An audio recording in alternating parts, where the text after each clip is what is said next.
नमस्कार दोस्तों, मैं Narendra Kumar the pulse classes में आपका स्वागत करता हूं।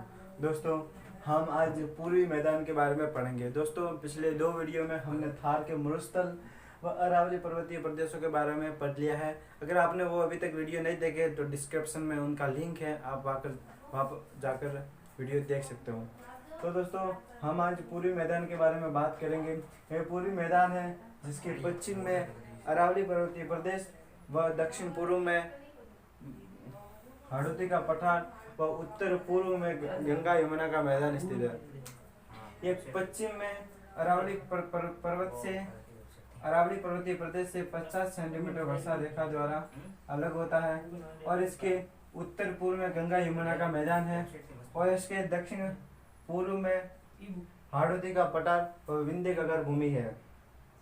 अब हम इस प्रदेश के बारे में बात करें तो ये प्रदेश नदियों द्वारा लाई गई जलोढ़ मिट्टी से निर्मित है और यह राजस्थान का सबसे उपजाऊ प्रदेश है। यहाँ का जनसंख्या घनत्व भी सबसे ज़्यादा है क्योंकि यहाँ जो उपजाऊ प्रदेश होने के कारण यहाँ अच्छी खासी कृषि की पैदावार होती है, जिसलिए यहाँ पर लोगों का जमाव अधिक पाया जाता है। यहाँ की जनसंख्या राजस्थान की कुल जनसंख्या की 39% निवास करती है। यहाँ पर 39% जनसंख्या निवास करती है।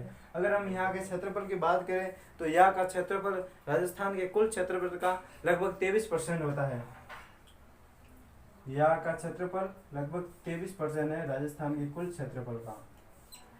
इस प्रदेश का ढाल है जो पूर्व की ओर है, इसलिए यहाँ की नदियाँ पश्चिम से पूर्व की ओर बहती है।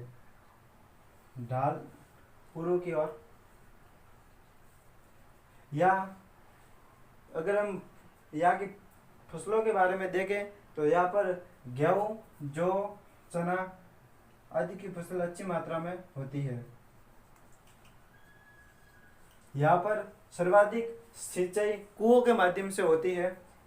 अगर सिंचाई देखें तो यहाँ पर कुओं के माध्यम से सर्वाधिक सिंचाई होती है।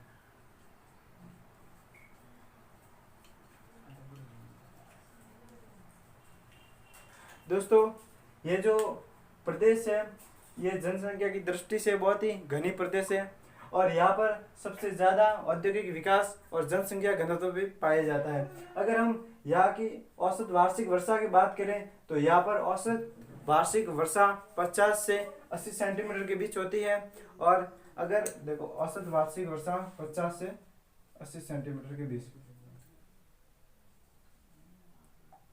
50 से 80 सेंटीमीटर के बीच होती है। और इस प्रदेश के बारे में हम देखें तो इसके दक्षिणी भाग में जो मही नदी का प्रवाह क्षेत्र है यह भी इसके अंतर्गत आता है, जो डूंगरपुर, बांसवाड़ा और प्रतापगढ़ का क्षेत्र है। अब हम यहाँ की जलवायु के बारे में देखेंगे। दोस्तों, यहाँ पर आर्द्र जलवायु पाई जाती है। तो यहाँ पर जलवायु आर्द्र जलवायु यहाँ पर पाई जाती है। और यहाँ पर अगर मिट्टी के बारे में देखें तो यहाँ पर नदियों द्वारा बहाकर लाई गई जलोढ़ मिट्टी पाई जाती है और यहाँ पर दोमट व जलोढ़ मिट्टी पाई जाती है। जलोढ़ व दोमट। अब हम दोस्तों इस बारे में और विस्तृत से पढ़ेंगे।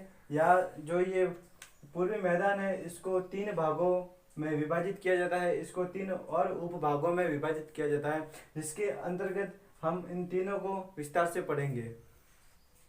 अब इसके 3 उप विभागों के बारे में पढ़ेंगे। सबसे पहला विभाग है बनास व बाणगंगा बेसिन, व दूसरा चंबल बेसिन, व तीसरा मध्य मही बेसिन व छप्पन का मैदान। दोस्तों, ये बनास और बाणगंगा बेसिन है, जो बनास, बाणगंगा व उनकी सहायक नदी जो मोरेल, मानसी, बांडी, बेड़च आदि के प्रवाह क्षेत्र से निर्मित है। जो बनास नदी है जिसको वन की आशा भी कहा जाता है, क्योंकि इस क्षेत्र में वन सबसे ज्यादा पाए जाते हैं। इसको वन की आशा भी कहते हैं। ये एक पूर्णतया मैदानी भाग है जिसके सीमावर्ती क्षेत्रों में पहाड़ियां पाई जाती है। ये मैदानी भाग है। अगर हम इसके ढाल की बात करें तो इसका ढाल है जो पूर्व की ओर है। इसका ढाल पूर्व की ओर है। ये जो चंबल बेसिन है, ये चंबल नदी का प्रवाह क्षेत्र है। चंबल नदी का उद्गम मध्य प्रदेश के महू के जानापाव की पहाड़ी से होता है। जानापाव की पहाड़ी से होता है। ये जो चंबल बेसिन है, यहाँ पर सबसे ज्यादा बीहड़ पाए जाते हैं। और अगर हम चंबल नदी की बात करें तो चंबल नदी का राजस्थान में प्रवेश 84 गढ़ से होता है, जो चित्तौड़ में है। चित्तौड़ के 84 गढ़ से राजस्थान में इस नदी का प्रवेश होता है।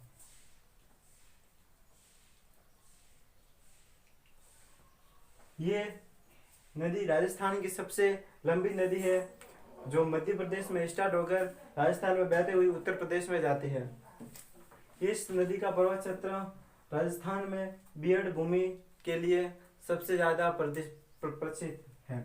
अगर इस बेसिन के दक्षिणी भाग की बात करें तो यहाँ पर दक्षिणी भाग में कुछ उबड़ खाबड़ पर्वत मालाएं पाई जाती है, जिसको स्थानीय भाषा में डांग कहते हैं। ये महत्वपूर्ण सवाल बन सकता है आपके लिए।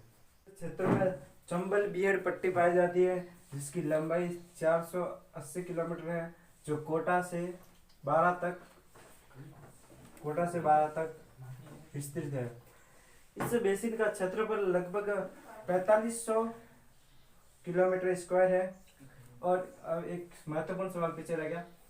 जो चंबल नदी है वह राजस्थान में चुलिया जलप्रपात बनाती है, जो कि राजस्थान का सबसे ऊंचा जलप्रपात है, चुलिया जलप्रपात। अब हम मध्यमाही बेसिन के बारे में पढ़ेंगे। ये जो मध्यमाही बेसिन है वो राजस्थान के दक्षिणी भाग में डूंगरपुर, बांसवाड़ा व प्रतापगढ़ जिलों में फैला हुआ है, जो कि माही नदी का प्रवाह क्षेत्र है। जो डूंगरपुर व बांसवाड़ा का क्षेत्र है, इसको स्थानीय भाषा में वागर कहते हैं, वागर या बांगर। और जो प्रतापगढ़ व बांसवाड़ा के मध्य का भाग है, जहाँ पर 56 गांवों का समूह है, जिसको स्थानीय भाषा में 56 का मैदान कहते हैं। जो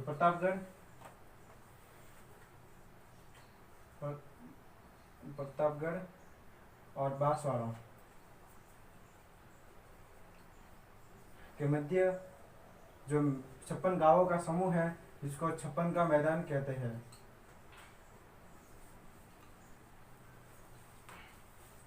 दोस्तों, हमने आज पूरी मैदान के बारे में पूरा पढ़ लिया है। अगर आपको वीडियो पसंद आया है तो वीडियो को लाइक करना और चैनल को भी सब्सक्राइब कर लेना। दोस्तों, हम आगे और वीडियो आपके लिए लेके आते रहेंगे। धन्यवाद।